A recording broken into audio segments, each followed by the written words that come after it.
Every month, I played the same game. Payday would arrive.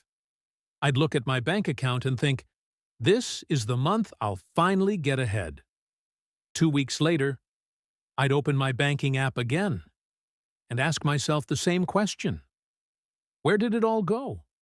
Maybe you've asked yourself that too. You're not lazy. You're not irresponsible. You're making decent money. Yet somehow, it never feels like enough. I used to think I had an income problem. I was wrong. I had a system problem. For years, I blamed my salary. If I could just make another $1,000 a month, if I got that promotion, if I landed a better job, then everything would finally work out. But every raise brought something unexpected. My spending quietly grew with it. A nicer apartment, more takeout, better clothes, a newer phone. Without realizing it, every raise disappeared before it ever had a chance to change my life. One evening, I sat at my kitchen table, bank statement open, coffee getting cold. I highlighted every expense, and that's when it hit me. My paycheck wasn't disappearing. It was doing exactly what I had trained it to do. Every dollar arrived, without a purpose. So it found one on its own. That's when I stopped asking, how can I make more money? And started asking a better question. How can I give every dollar a mission before it leaves my account? The answer completely changed how I handled every paycheck that came after. That night, I stopped blaming my paycheck. I stopped blaming inflation. I even stopped blaming myself. Because the truth was, my money wasn't disappearing. It was simply wandering, without a destination. That's when I realized every dollar needs a mission before it leaves your account. The morning after that realization, I wasn't looking for another raise. I was looking for a better system. And that simple system changed every paycheck that followed. The next morning, I looked at my paycheck differently. For years, I'd been asking one question: how much did I make? But that wasn't the question that mattered. The better question was, what job is every dollar supposed to do? Because money without a purpose will always find one on its own. That's when I came across a simple financial philosophy. It wasn't complicated. It didn't require making six figures. It didn't promise overnight wealth. It simply gave every dollar a responsibility. I realized something. Financial freedom isn't built by making perfect decisions. It's built by making fewer unnecessary ones. So I stopped thinking of my paycheck as one pile of money. Instead, I imagined every payday as 4 separate buckets. 4 jobs, 4 priorities, 4 promises to my future self. Suddenly, budgeting didn't feel restrictive anymore. It felt intentional. The first bucket was for living, housing, food, transportation, utilities, insurance, everything that keeps life moving. The goal wasn't to spend every dollar in this bucket. The goal was to make sure my lifestyle never became bigger than my income. But then I created the second bucket, and that's where my future finally began. Because for the first time, I wasn't paying everyone else first. I was paying my future before I bought another gadget, before another dinner out, before another impulse purchase. My future got paid first. Looking back, the hardest part wasn't saving money. The hardest part was believing that my future deserved to be paid first. Once I believed that, everything else became easier.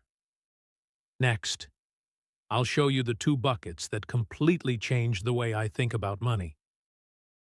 Once my living expenses had a home, I turned my attention to something I'd ignored for years: my future. I realized something simple. Every paycheck was sending me a message. It was either saying, You'll always have to work for money. Or, one day, your money will begin working for you. The choice wasn't made years later. It was made every payday. That's why 20% of every paycheck became my freedom fund. Not because I was rich, but because I wanted to become financially free. Some months, it felt like a sacrifice. But every contribution was another employee, quietly going to work for me. That's how I stopped thinking like a spender and started thinking like an owner. Then came the bucket I wish I'd created much sooner, my security fund. Because life has a way of surprising us. Flat tires, medical bills, broken appliances, family emergencies. They aren't unexpected. They're inevitable. The emergency isn't what creates stress. Being financially unprepared is. Something incredible happened. Emergencies stopped feeling like disasters. They became inconveniences. I wasn't scrambling anymore. I wasn't reaching for a credit card. I wasn't borrowing from my future. My security fund quietly reminded me, we've already planned for this. And finally, the bucket that surprised people the most, my sanity fund. Because here's the truth. If your financial plan never lets you enjoy your life, you'll eventually abandon it. So every month, I gave myself permission to enjoy a little, completely, guilt-free. Looking back, I realized something that changed everything. Wealth isn't about saying no to everything. It's about saying yes to the right things. Every dollar I earned now had a purpose. And once every dollar had a purpose, my life finally had direction. But there was still one question. Would this system actually work with a real paycheck? Let's find out. By now, you might be thinking, Greg, that sounds great. But what does it actually look like? Let's build a paycheck together. Imagine you bring home $5,000 a month after taxes, before a single dollar is spent, before online shopping, before restaurants, before subscriptions. We give every dollar a job.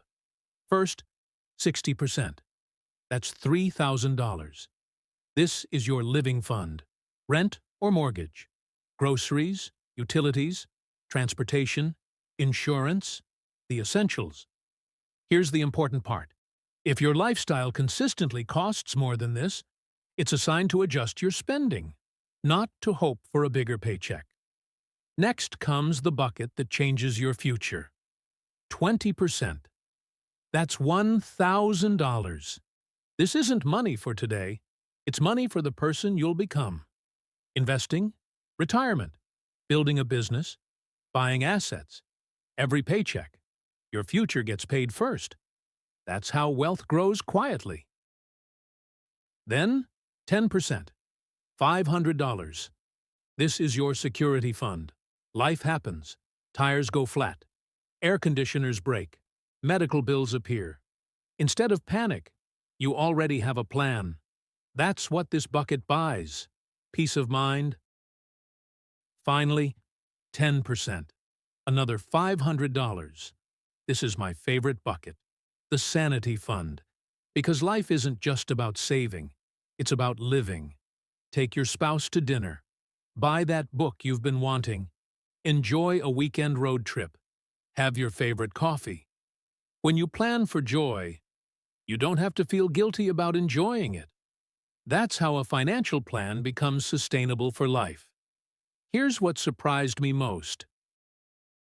My income didn't suddenly double. My life didn't become perfect. But for the first time, I knew exactly where my money was going. And when you know where your money is going, you stop wondering where it went. I used to think financial freedom would begin when I made more money. Then I realized it could begin with the money I already had. Maybe I didn't need another raise. Maybe I needed a better relationship with the paycheck already sitting in front of me.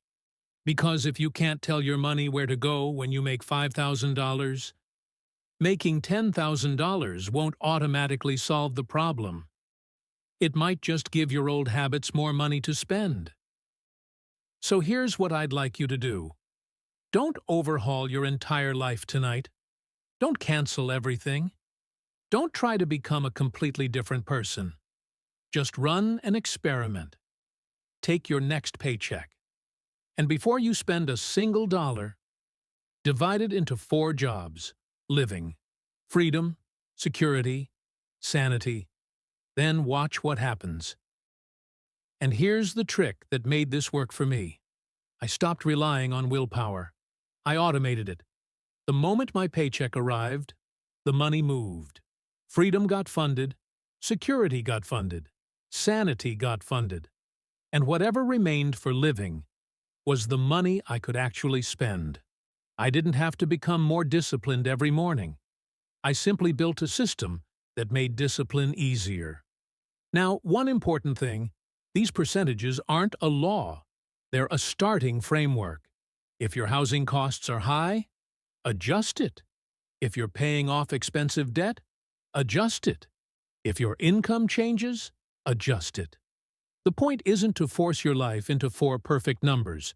The point is to stop letting your money make decisions for you.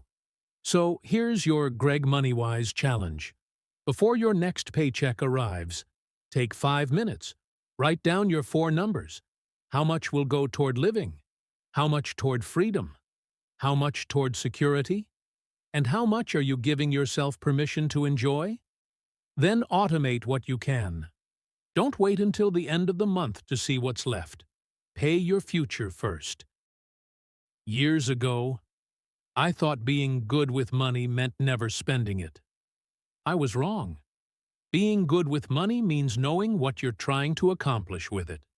Some dollars keep you alive. Some dollars protect you. Some dollars build your future.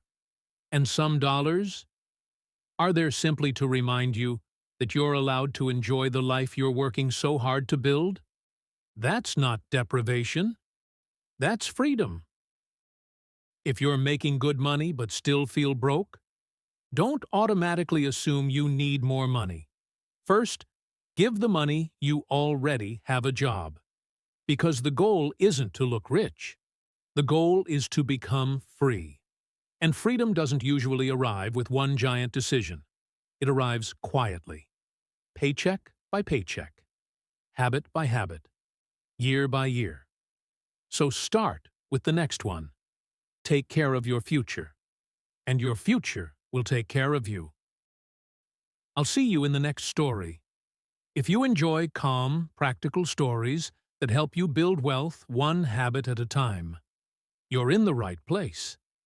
Subscribe to Greg Moneywise. Every week, we'll share another story, another lesson, and another step toward financial freedom. Until next time, take care of your future. Your future is quietly taking care of you.